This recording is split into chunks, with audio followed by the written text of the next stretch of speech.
ठीक साहब, आइए। तो पहला प्रश्न आपके सामने है, ऑफिशियल पेपर है, जितना हम पढ़ चुके हैं उसके बेसिस पर हम लोग देखेंगे, ठीक है ना। आ जाइए। जीन पियाजे का मानना था कि ज्ञान, जीन पियाजे भैया का क्या मानना था? जीन पियाजे भैया का मानना था कि ज्ञान यानी नॉलेज एक दृश्य व्यवहार परिवर्तन है जिसे विश्वसनीयता के साथ मापा जा सकता है। क्या जीन पियाजे ने कहा था कि नॉलेज एक विजिबल बिहेवियरिकल चेंज है? अरे बिहेवियरिकल चेंज तो कौन बोलेगा? व्यवहारवादी बोलेंगे, जितने भी बिहेवियरिस्ट हैं व्यवहारवादी वो बोलेंगे, और तो कोई नहीं बोलेगा। तो हटा दो भैया इसको तो, ठीक है ना। अच्छा, पर्यावरण से निष्क्रिय रूप से पारित होने के बजाय बच्चे द्वारा निर्मित किया जाता है।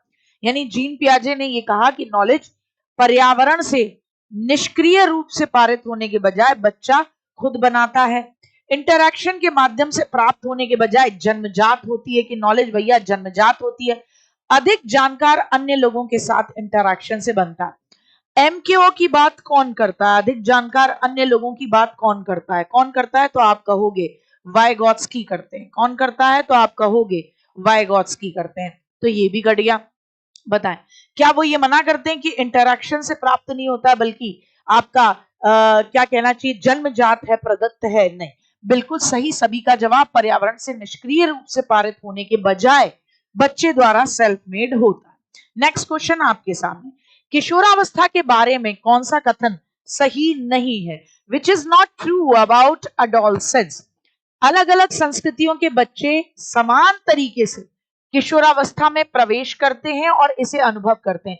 इज इट ट्रू कि अलग अलग कल्चर में बच्चे हैं और सब किशोरावस्था में समान तरीके से प्रवेश करेंगे और इसे अनुभव करेंगे? बहुत सारे अलग अलग तरीके की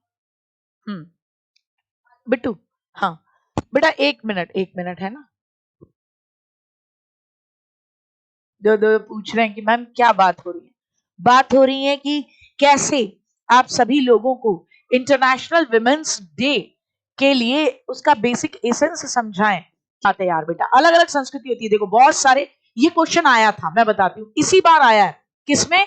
अभी जो ये पेपर हुआ ना आपका दिसंबर 2024 वाला, है ना, उसमें क्वेश्चन कहा गया कि भैया बहुत सारी संस्कृतियों में ना पीरियड्स को सेलिब्रेट करते हैं और कुछ में पीरियड्स को सेलिब्रेट नहीं करते हैं, तो सबके अलग अलग हो गए ना अनुभव।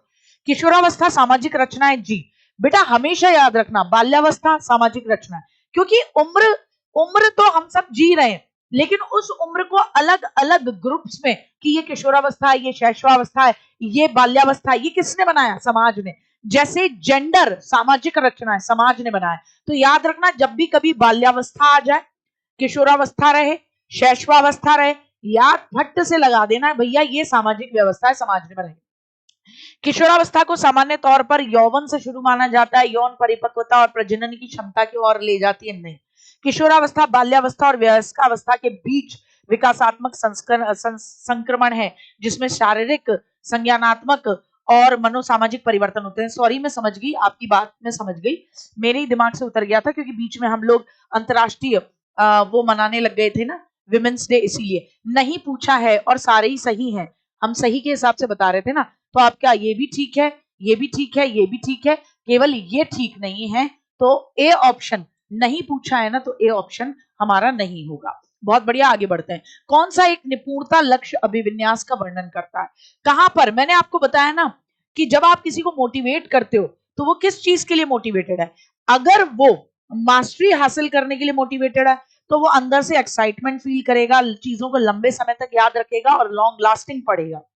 लेकिन अगर कोई व्यक्ति है ना क्या कर रहा है, केवल प्रदर्शन के लिए पढ़ रहा है, परफॉर्मेंस ओरिएंटेड गोल है, तो फिर तो वो पढ़ाई अच्छी होगी नहीं। तो कौन सा एक मास्टरी ओरिएंटेड गोल दिख रहा है? याद रखना, जहां पर भी दिखे कि सामने वाला इसलिए काम को कर रहा है कि उसको काम को करने में मजा आता है, उसको आनंद आता है, उसको संतुष्टि मिलती है, वो ज्ञान को बढ़ाना चाहता है, यही 4 पॉइंट है बिट्टू। और तुरंत लगा देना कि ये मास्टरी ओरिएंटेड है, ये व्यक्ति प्रदर्शन दिखावे के लिए नहीं पढ़ रहा, ये व्यक्ति किस लिए पढ़ रहा है? महारत हासिल करने के लिए, निपुणता। अपमान के डर से, असफलता या सजा से बचने, तो आप बचने के लिए, आनंद के लिए पढ़ ही नहीं रहे, बचना हटाओ। दूसरों के साथ कंपटीशन हटाओ, निपुणता नहीं है, प्रदर्शन। किसी काम के कौशल और समझ को बेहतर बनाना, अपने ज्ञान में वृद्धि करना, संतुष्टि, आनंद, रुचि, तो यही हमारा उत्तर होगा। बाहरी पुरस्कार प्राप्त करने के लिए नहीं भैया जी, नो, ये गलत होता। कौन प्रगतिशील शिक्षा में टीचर की भूमिका का सबसे अच्छा वर्णन करता है? मैंने हमेशा आपको कहा है कि जब भी प्रोग्रेसिव एजुकेशन की बात आए, याद रखना वो चाइल्ड सेंट्रिक होती है। कैसी होती है बेटा? चाइल्ड सेंट्रिक होती है। तो प्रगतिशील शिक्षा में टीचर की भूमिका का सबसे अच्छा वर्णन कहा? टीचर बच्चों को स्वतंत्र रूप से सीखने देता है और उनकी लर्निंग में हस्तक्षेप नहीं करता। मतलब टीचर कोई आ ही नहीं रहा कोई गड़बड़ी हस्तक्षेप करने के लिए, ये तो गलत बात है भैया। टीचर का भी लर्निंग में हस्तक्षेप होता है। टीचर क्लास में ज्ञान और प्राधिकार का प्राइमरी सोर्स है कि भैया ज्ञान टीचर गुरुजी से ही मिलेगा, गुरुजी प्राइमरी सोर्स है ज्ञान का, नहीं, गलत। ठीक है ना। टीचर बच्चों को प्रयोग करने के लिए अलग अलग सामग्री देता है और आवश्यकता पड़ने पर पाड़ देता है।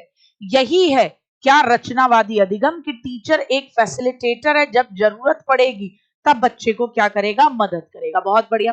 देखो बेटा, थोड़ी सी आवाज में खरपर पुरपुर है, बाकी कुछ नहीं है, परेशान नहीं होने का। हाँ जी, हाँ जी, सभी को मेरी तरफ से हैप्पी विमेंस डे। एकदम बढ़िया वाला मामला, अच्छे तरीके से ये सभी बिल, अरे गुड़िया, ये सारे क्वेश्चन ना, ये जो भी चीजें हैं, ये सब वन शॉट के कंटेंट में आपको मिल जाएगी। उसको पढ़ डालो, वो 4 घंटे रच बसा डालो, और फिर देखो सीडीपी में 30 में से कितने कितने नंबर आप आसानी से प्राप्त कर सकते हो। बहुत आसान है, सिर्फ लॉजिकल है, चिंतन की डिमांड करता है। और हमारा, आपकी गलती नहीं मानती, हमारा एजुकेशन पैटर्न ऐसा रहा है जिसने बच्चों को लंबे समय तक क्या करवाया? बच्चों को रटने पे बहुत ज्यादा प्रेशर क्रिएट किया, जिसका रीजन ये रहा है। ठीक है, आ जाओ। जीन पियाजे के अकॉर्डिंग चिन्हों के लिए, चिन्हों का प्रयोग करने की क्षमता, जैसे कि अक्षर एक्स को अज्ञात अंक के लिए मानने की क्षमता खाली स्थान के दौरान विकसित होती है और बच्चों को खाली स्थान सीखने में सक्षम बनाती है। आप एक्स को अज्ञात अंक मानते हो, बोलते हो ना, जैसे कि माना यहां पर क्या आएगा, तो मैथ्स के क्वेश्चन सॉल्व करते हैं, तो वहां हम अज्ञात अंक को कि कितने परसेंटेज पे इस सामान को बेचा, तो हम लगा लेते हैं, माना कि x परसेंटेज पर बेचा, तो हम x रख देते हैं। तो x को अज्ञात अंक के लिए मानने की क्षमता खाली स्थान के दौरान विकसित होती है और बच्चों को खाली स्थान सीखने में सक्षम बनाती है। तो ये क्षमता आपकी फॉर्मल में पैदा होगी, मूर्त में पैदा होगी। अज्ञात अंक, दिखाई नहीं दे रहा वो अंक, उसकी जगह आप x लगा रहे हो, तो ये औपचारिक होगा। अमूर्त, मूर्त कैसे हो जाएगा गुड्डा? मूर्त कैसे हो सकता है बिट्टू मेरे? कॉन्क्रीट कैसे हो सकता है मेरे बच्चे? गुड़िया कह रही है मूर्त। अभी फिर लगा लो, फिर तुम अपने गाल पे बिल्कुल बढ़िया तरीके से शाबाशी। नहीं गुड्डा, मेरी बात को समझो। मूर्त इसलिए मैं बता रही हूं, मैं बता तो रही हूं मूर्त क्यों नहीं हो सकता। मूर्त इसलिए नहीं हो सकता क्योंकि अज्ञात अंक है, नहीं पता, वो अंक दिखाई नहीं दे रहा, आपको पता भी नहीं है। तो अमूर्त चीजों के लिए आप कोई प्रतीक, कोई चिन्ह लगा दे रहे हो। तो ब्रूनर भी तो एक 3 स्टेजेस बताते हैं, इनेक्टिव, आइकॉनिक, सिंबॉलिक, कि आप सिंबल्स का यूज करने लग जाते हो, अमूर्त चीजों को दर्शाने के लिए अपने अलग सिंबल्स बना लेते हो। तो बिल्कुल यहां पर औपचारिक संक्रियात्मक है, और औपचारिक संक्रियात्मक है तो ये तो कट गया, ये भी कट गया। तो ये बच्चों को क्या संरक्षण और क्रमबद्धता करने के लायक बनाती है? ए वाले भी गलत हो गए। अरे बेटा मैंने क्या बताया, इसीलिए अभी मैंने 3 तारीख को मटर नहीं छीले थे उस क्लास में। उस क्लास को प्रॉपरली, हंसने लग जाते हैं, उस क्लास को प्रॉपरली वन शॉट को देख लो, 4-4.5 घंटे की, बेहतरीन। उसकी पीडीएफ पड़ी हुई है, फ्री पीडीएफ वाले फोल्डर में, रिवाइज कर लो उसको, जबरदस्त। संरक्षण और क्रमबद्धता जीन पियाजे लिमिटेड स्पेशलिटीज है, विशेषताएं, जिसने दिमाग में बैठा ली 1 नंबर जेब में डाल के घूमेगा। संरक्षण और क्रमबद्धता मूर्त में आती है, मूर्त में, तो ये भी कट गया। औपचारिक संक्रियात्मक अवस्था, और ये बीज गणित और गणना में आएगी, ये हो ही नहीं सकता था। हाँ, जो गुड़िया ए बता रही थी, 3 बच्चे ए में थे, लेकिन मैं नाम नहीं लूंगी क्योंकि मुद्दा ये थोड़ी ना है कि बेटा तुम गलत बोलते हो, बोलो, तुम जवाब दो, लेकिन लॉजिकल होकर जवाब दो। ठीक। अब निम्नलिखित में से कौन सा एक ऐसे प्रश्न का उदाहरण है जिसमें बच्चों को जानकारी का विश्लेषण करने की जरूरत होती है? निम्नलिखित में से गुड्डा, निम्नलिखित में से कौन सा एक ऐसे क्वेश्चन का उदाहरण है जिसमें बच्चों को जानकारी का विश्लेषण करने की जरूरत है। यानी जीन पियाजे से अलग पहुंच जाइए अब। और कल जो मैं पढ़ा रही थी ब्लूम की टैक्सोनॉमी, तो उसमें मैंने पढ़ाया था कि विश्लेषण, जहां आप चीजों की बारीकी को देखते हो, वो विश्लेषण, अंतर करते हो, वर्गीकरण करते हो, समानता देखते हो, वहां विश्लेषण होता है। तो बताओ, to kill a mockingbird का नायक कौन है? अरे यार, नायक तो फिक्स्ड होगा बेटा। तो ये तो ज्ञान का मामला हो गया। किसका मामला हो गया? तो आप कहोगे ये तो ज्ञान का मामला हो गया। To kill a mockingbird उपन्यास का कथानक यानी प्लॉट क्या है? इसका बैकग्राउंड क्या है ना? इसका बैकग्राउंड क्या है, प्लॉट क्या है? तो ये भी ज्ञान का मामला हो गया। विषय क्या है? ये भी ज्ञान का मामला हो गया। To kill a mockingbird में लेखक का प्रतीकवाद का, सिंबोलिज्म का यूज कैसे करता है? तो यहां पर बच्चा क्या करेगा? अपने अकॉर्डिंग एनालाइज करके उत्तर देगा, यानी अपने अकॉर्डिंग सोच समझकर उत्तर देगा। अब आओ अच्छे तरीके से ध्यान से सुनते हुए। लो जी, हो गए, अंग्रेजी वाला भी हटा दिया। बच्चों की अच्छी परफॉर्मेंस करने और स्कूल में बने रहने की अधिक संभावना है। मतलब बच्चे अच्छी परफॉर्मेंस करेंगे और स्कूल में बने रहेंगे, मतलब रेगुलर स्कूल जाएंगे, उसकी अधिक संभावना है यदि उनको अपने स्कूल से इमोशनल अटैचमेंट है और वो मानते हैं कि उनका होना मायने रखता है। बिल्कुल, अगर बच्चे को लगता है मेरा होना मायने रखता है तो स्कूल रोज जाएंगे और इमोशनल अटैचमेंट फील करते हैं। और ये बच्चे तभी करेंगे जब उनकी भावनाओं को एक्सेप्ट किया जाता होगा, जब उनकी बातों को विद्यालय में स्वीकार किया जाता होगा, तभी बच्चे इमोशनल अटैचमेंट फील करते हैं अपने किसमें? विद्यालय में। क्योंकि उनको तब लगता है कि यहाँ ये भी मेरे अपने हैं, मेरी बात को सुनते हैं। सही है, भावनाएं लर्निंग में इंपॉर्टेंट भूमिका निभाती हैं, बिल्कुल। और यहाँ पर भी कह रहे हैं कि भावात्मक लगाव रहेगा तो बच्चा रेगुलर जाएगा। बहुत बढ़िया, शाबाशी दीजिए पीठ पे अपने आप को। दोनों सही है with the right explanation, B option सही है। आ जाओ। किताबें और मीडिया में अलग अलग जेंडर का प्रतिनिधित्व सॉरी, किताबें और मीडिया में पढ़ना बेटा। मैं 2 मिनट पानी पी लूं।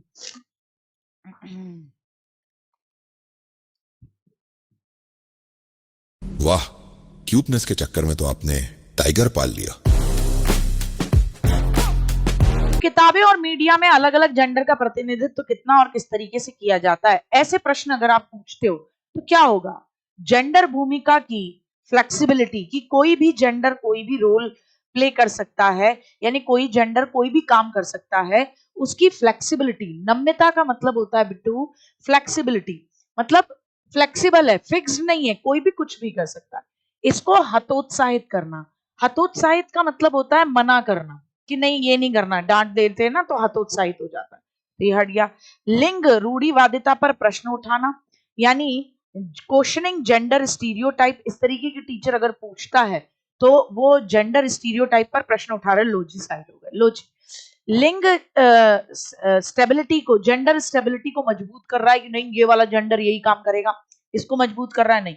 उसको जेंडर पहचान को मजबूत कर रहा है, नहीं। टीचर इस तरीके के प्रश्न पूछ रहा है तो वो जेंडर स्टीरियोटाइप को प्रश्न उठा रहा है कि क्यों हम किसी एक जेंडर को एक ही भूमिका में दिखाता है मीडिया और किताबें। घर के काम करते हुए पुरुष भी तो दिखाए जा सकते हैं, इसकी बात कर रहा है। बच्चों में इंडिविजुअल डिफरेंसेस को संबोधित करने के लिए एक टीचर को क्या करना चाहिए? सभी बच्चों के लिए एक अनम्य और समान पाठ्यक्रम लागू कर देना चाहिए। अब बताओ तुम मुझे, कल समावेशी शिक्षा में तुमने वो जो गड़बड़ी करी थी, मैं देखना चाहती हूँ कि तुम अभी कितनी समझ बना चुके हो। बच्चों में इंडिविजुअल डिफरेंसेस हैं तो टीचर इसे कैटर कैसे करे? सभी बच्चों के लिए एक अनम्य, अनम्य का मतलब इनफ्लेक्सिबल, अनम्य यानी फ्लेक्सिबल ना हो, कठोर, कठोर और सेम करिकुलम लागू कर दे सबके लिए, वेरी गुड, नहीं होगा, शाबाश। बच्चों को विभिन्नताओं को असामान्य और एक प्रकार की कमी के रूप में स्वीकार करेगी, ये तो तुम्हारे अंदर कमी है, नहीं, गलत। इंडिविजुअल डिफरेंसेस के प्रति टीचर नेग्लेक्ट ही कर दे, बिल्कुल है ना, उनके लिए रिमेन इंडिफरेंट, की बोले कोई मतलब नहीं है, गलत।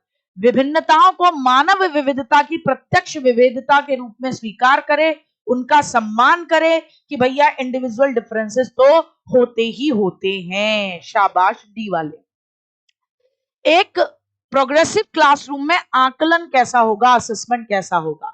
मानक संदर्भित होगा। मैंने बताया था मानक अच्छा मानव नहीं है, सबसे बेकार होता है प्रदर्शन, तुलना करते हैं हम, तेरी रैंक कितनी, मेरी रैंक कितनी, ये वाला, और तू कहाँ पे है, और देख मैं कहाँ पे हूं, मैं टॉप 10 में आता हूं, ये वाला मामला। मानक संदर्भित तुलना करता है, प्रदर्शन की तुलना, तो काट दो भैया, ये तो बहुत महानेगेटिव है। गतिशील होना चाहिए, डायनेमिक होना चाहिए, उद्देश्यपूर्ण होना चाहिए, योगात्मक भी नेगेटिव है, बताओ इन दोनों में से। अच्छा, उद्देश्यपूर्ण, बहुत बढ़िया। अच्छा बताओ बताओ बताओ, आराम से बताओ। बी भी बता रहे हो, शाबाश। सी भी बता रहे हो, हाँ मैं साइड हो जा रही हूँ। बी भी बता। आलोक निम्नलिखित व्यवहार दिखाता है, क्या करता है आलोक? पढ़ते समय सिर को अजीब स्थिति में पकड़ता है, आंख को बार बार मूंदता है, रगड़ता है, आंखों में लालिमा रहती है, सूजन रहती है, अक्षर पहचानने में भ्रमित हो जाता है। बताइए क्या स्थिति है? आंख को बार बार मूंद रहा है, रगड़ रहा है, सिर को अजीब स्थिति में रख रहा है, बताएं।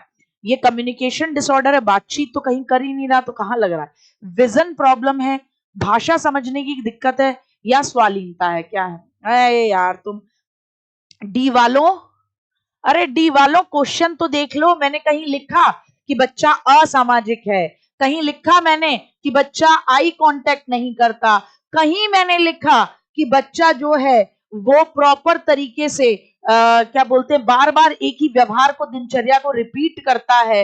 ये मैंने कहीं लिखा। जब नहीं लिखा तो ये ऑटिज्म नहीं है बेटा जी। आंखों में लालिमा आ रही है, सूजन आ रही है, देखने में अक्षर में ब्लर महसूस कर रहा है, भ्रमित हो रहा है, विजनरी प्रॉब्लम है। क्या है? विजन संबंधी प्रॉब्लम। नेक्स्ट, हाँ एकदम ऑटिज्म। पढ़ लो, इसीलिए कहती हूँ वन शॉट कर लो। ये जो वन शॉट हैं ये सभी को करने हैं। निश्चित क्षण नहीं होता जब कोई बच्चा मध्य बाल्यावस्था या किशोरावस्था में प्रवेश करता है, बिल्कुल सटीक और सत्य वचन है बेटा। विकास प्रकृति में निरंतर होता है, बिल्कुल बिल्कुल सही। पीठ थपथपाई अपनी, ए और आर दोनों सही विद द राइट एक्सप्लेनेशन। अब देखते हैं इस क्वेश्चन में कितना सही जाते हैं आप। टीचर को लगातार अपने खुद के रूढ़िवादिता और पूर्वाग्रह पर चिंतन करना चाहिए। यानी टीचर भी लगातार खुद की थिंकिंग, खुद की क्या बोलना चाहिए, रूढ़िवादिता हो, खुद की रूढ़िवादिता, स्टीरियोटाइप कि मैं तो ऐसे, ये वाले तो लोग ऐसे ही होते हैं, और पूर्वाग्रह पर, इन सब पर लगातार चिंतन करे, उनमें बदलाव लाए। जी बिल्कुल सही बात है। सांस्कृतिक रूप से उत्तरदायी शिक्षण का अर्थ है कि टीचर खुद क्या हो? रिफ्लेक्टिव चिंतक हो, यानी खुद टीचर अपनी सोच पर सोचे, अपने काम पर सोचे। जी जी बिल्कुल, दोनों सही हैं कि टीचर को चिंतन करना चाहिए, और यही कारण क्या है, तभी हम मानेंगे कि टीचर सांस्कृतिक रूप से उत्तरदायी शिक्षण कर रहा है। दोनों सही है विद द राइट एक्सप्लेनेशन। वाइगॉत्स्की के अकॉर्डिंग संज्ञानात्मक विकास को आसान बनाने में टीचर की क्या भूमिका है? आपसे पूछ रहे हैं कि वाइगॉत्स्की भैया के अकॉर्डिंग आप संज्ञानात्मक विकास को आसान बनाने में टीचर की क्या भूमिका होती है? टीचर का रोल क्या है? केवल वही होमवर्क देना जो बच्चे स्वतंत्र रूप से कर सकते हैं? अच्छा, तुम जो काम अपने आप कर पाओ उतना ही होमवर्क दूं, उसके बाद न दूं। बच्चे को जानकारी और ज्ञान प्रदान करना, मचान, पाड़, स्केफोल्डिंग, कुछ भी कह लीजिए, आलंबन, मचान के माध्यम से बच्चे की शिक्षा, मार्गदर्शन और समर्थन करना, बिल्कुल वाइगॉत्स्की यही कहते हैं। वाइगॉत्स्की कहते हैं कि जीवन में एक मोर नॉलेजेबल अदर, कोई व्यक्ति होना चाहिए। एमकेओ कौन होता है? एमकेओ व्यक्ति होता है, वो पर्सन माता पिता हो सकते हैं, वो पर्सन भाई बहन हो सकते हैं, वो पर्सन गुरुजी हो सकते हैं, यूट्यूब के कोई भी हो सकता है। तो एमकेओ क्या देता है? वो देता है स्केफोल्डिंग, और उससे क्या पैदा होता है बेटा जी? फिर उसके बाद उससे पैदा होता है जेडपीडी, यानी वो अंतर पैदा होता है। आए, बहुत बढ़िया। एक माध्यमिक स्कूल शिक्षक, ये बेटा आपका प्यार है कि आपको चीजें समझ में आती है मेरे पढ़ाने से। बिटू ज्यादा वॉइस मेरे हिसाब से प्रॉब्लम नहीं कर रही होगी, है ना? थोड़ी बहुत पहले कर रही थी, वो मैंने तभी उसी समय देख लिया था, अब ज्यादा नहीं कर रही होगी। 2 मिनट के लिए आप रुक जाओ, है ना?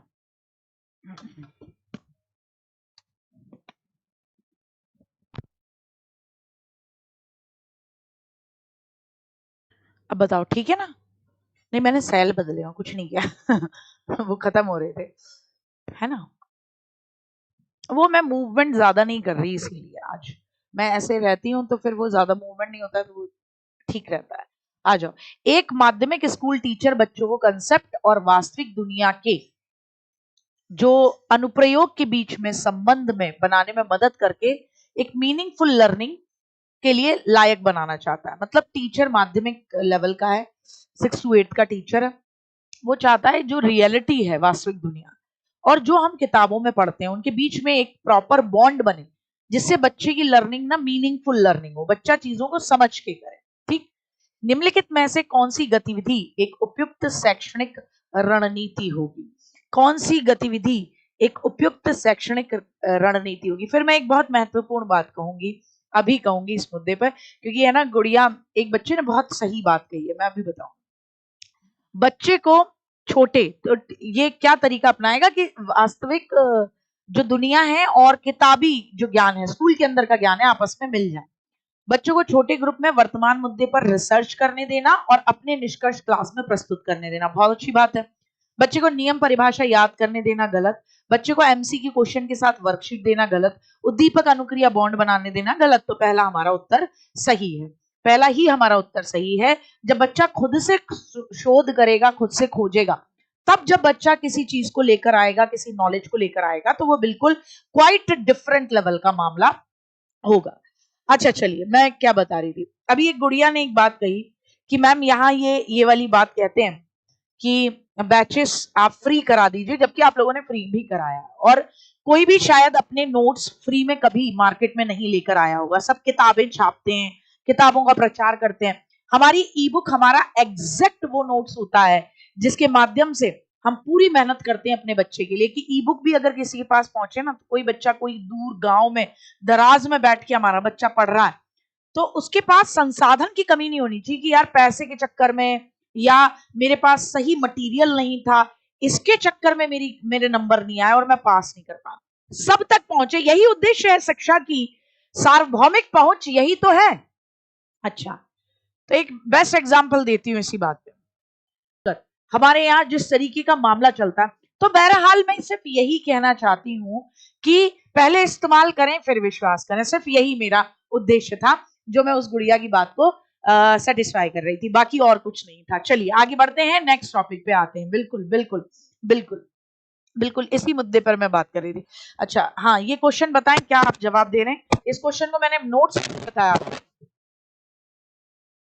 एमकेओ के साथ इंटरेक्शन करते हैं, भौतिक वातावरण के साथ नहीं बोलते, वो बोलते हैं बड़े लोग जो ज्यादा जानकार हैं उनके साथ इंटरेक्शन करते हैं और उनके अनुभव से फायदा मिलता है, बच्चों को फायदा मिलता है, मेरे अनुभवों से आपको फायदा मिलेगा, और उन कामों को कर पाते हैं जो उनके जेडपीडी क्षेत्र के बाहर हैं या अंदर हैं, ये बता दो, उनके बस के बाहर हैं या उनके अंदर हैं। तो मैंने आपसे कहा था ये है आपकी वास्तविकता बेटा, और ये है आपकी संभावना, ये है आपका संभावित विकास का क्षेत्र, यानी ये आपका पोटेंशियल है।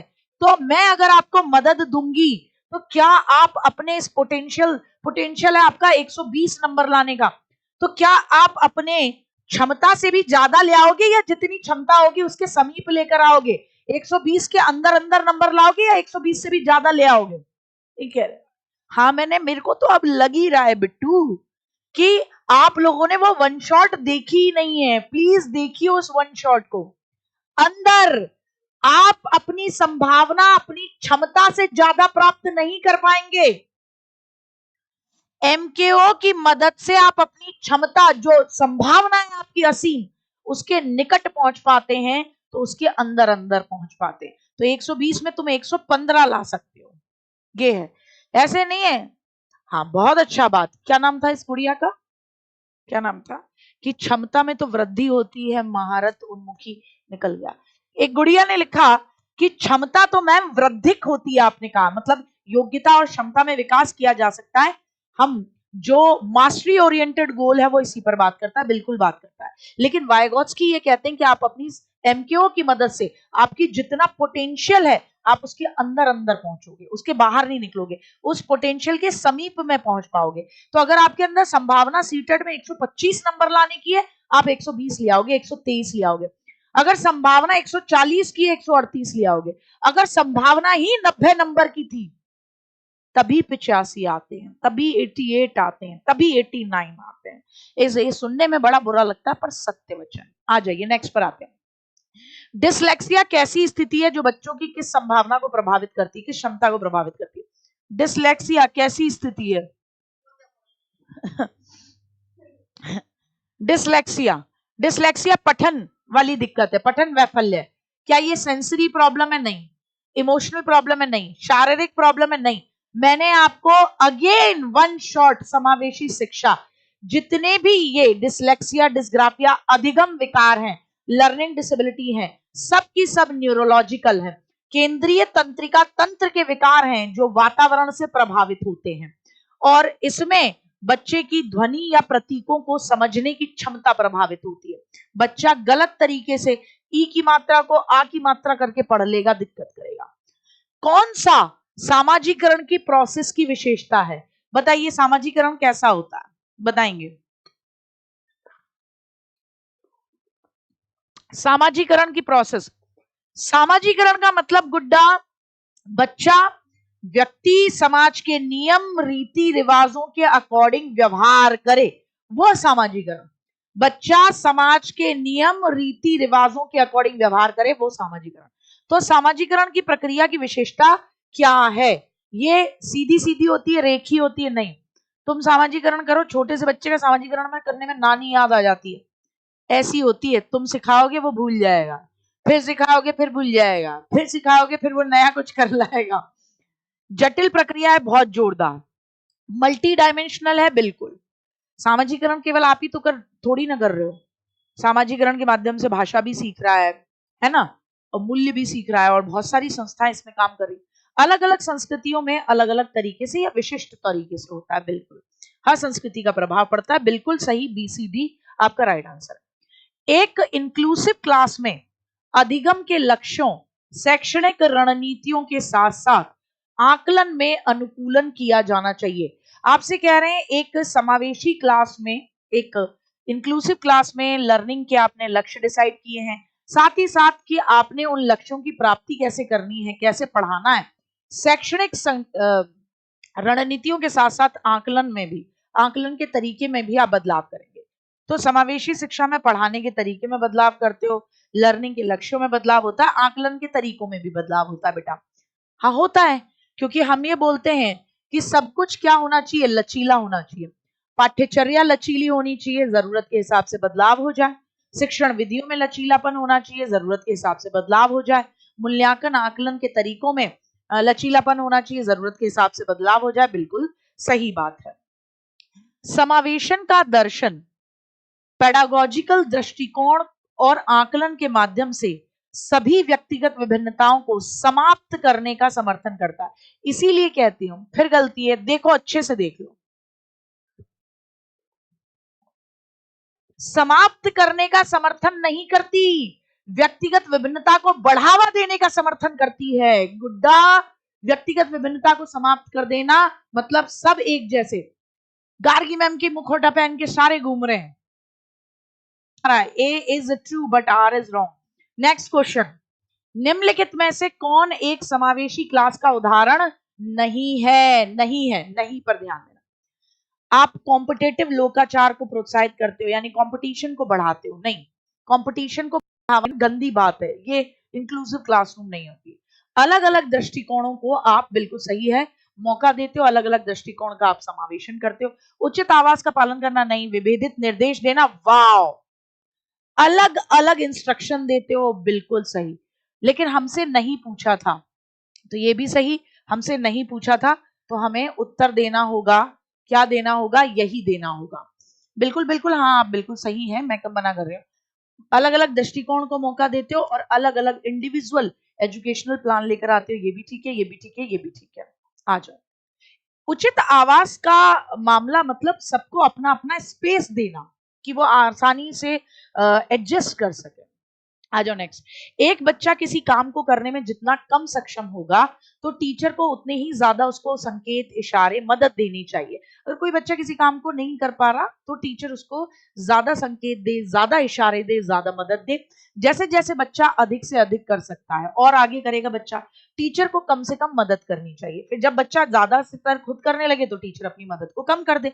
यही तो है, इसी को तो बोलते हो आप क्या, इसी को तो बोलते हो आप एक तरीके से रचनावाद, की जहां मदद की जरूरत। IQ के टेस्ट से आईक्यू की स्लैब से आप बुद्धि को सटीक रूप से नहीं मांग सकते, ये भी ठीक है, लेकिन इसका इससे क्या लेना देना, कोई लेना देना नहीं। तो दोनों सही हैं लेकिन आपस में स्पष्टीकरण नहीं। तो बी वालों होश में आ जाओ। एक टीचर ने नोटिस किया कि उसका एक बच्चा ज्यादा विचलित है और उसे क्लास के दौरान ध्यान देने में परेशानी होती है। टीचर ने क्या देखा, बच्चा बहुत ज्यादा उछल कूद मचाता हुआ विचलित है, क्लास के दौरान ध्यान नहीं दे पाता। तो कौन सी रणनीति बच्चे को फोकस करने में मदद करेगी, कौन सी रणनीति मदद करेगी बताएंगे? चुगली लगाओगे, फिर उसी को फॉलो कर रहे हैं। तो उम्मीद है आपको ये सेशन पसंद आया होगा। ये क्लासेस रेगुलर चल रही हैं